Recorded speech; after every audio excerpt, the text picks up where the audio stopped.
You know, in a funny way, when I was your age-ish, right, and studying these sorts of things, I thought this, especially when I got to university, I thought this is kind of pointless. Nobody does this anymore. But now I think as video and animation has taken on the computer format, understanding these things is actually a lot more important now than it was 10 years ago, because a lot of your computer applications that are for animation, or even a lot of like digital illustration applications, they're going to respond to these types of rules already built in. So it's nice you don't have to draw these things out by hand, but by drawing them out by hand, you start to understand them. All right? And here's where I thought three-point perspective was like really cool, but a little I don't know. But now it's a little bit not I don't know. I think it has a lot more applications. So, horizon. Can you guess how many vanishing points does three-point perspective have? 3. All right. So just like before, you've got 2 on the horizon, and now we get to get off the horizon here. All right. And we're going to put 1. I have found it kind of works better if the upper vanishing point is off your page. But maybe for the sake, for doing it the first time. The problem is when it's on your page, your angles are very, very extreme. I'm going to do 1 of each so you can see. All right?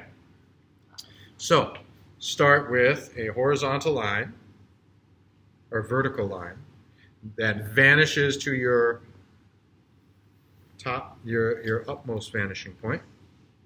Okay? And like with 2-point perspective, I'm going to have to use this. Sorry if I knock into you. Go to your vanishing points.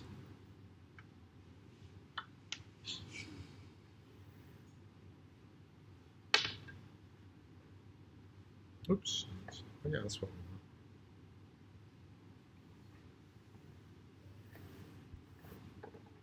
want. I really hope I don't hit you in the face with the ruler. Okay, Fun. well, but it's no fun. All right. Now, last time we were making these edges or these sides perpendicular to the horizon.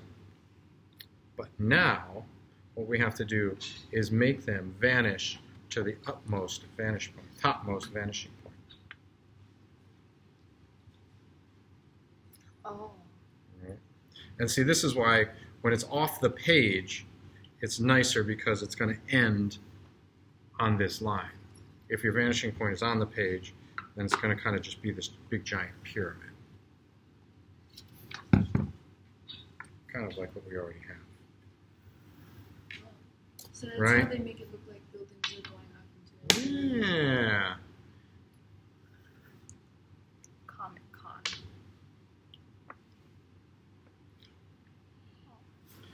See, it's not as fun because that back line of the pyramid is the same as the front line. But watch this. When we do it so that the vanishing point is off of the page, but you got to keep your paper steady.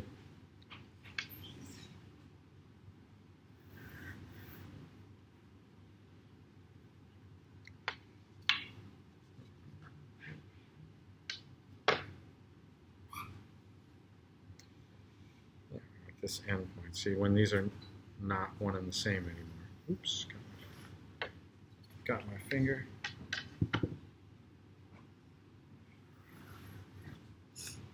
All right, there we go. Just like we did with the first part of 2-point perspective.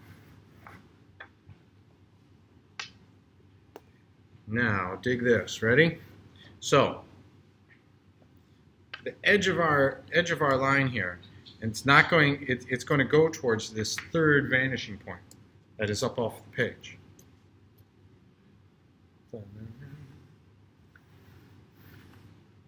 Same thing on the other side. And I'm just sort of picking a point on random. There's no trick to where you put it here. It's just the trick is you put it where you want it to look, in the place where it achieves the desired effect. Looks the way you want it to look. Ho ho ho, and there you go. Now you've got a rectangle that's also going way up into space, and it gets smaller as it gets closer to the top. I was a little imprecise here. Same thing works when you start to connect it. Remember the draw the light here. The right lines go to the left vanishing point, and vice versa. I was a little less imprecise.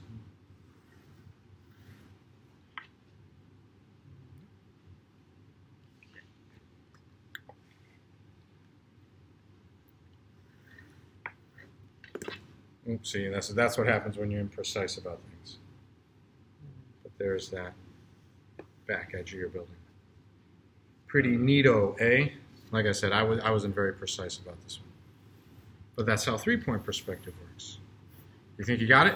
Yeah. Think you're ready to try it? Yeah. Are you excited about trying it? Yeah. All right, make it happen, everybody. Yeah. Aw. It's okay. The goal is not to master this. The goal is to try it out so you learn something about it. Get your brain wrapped around it.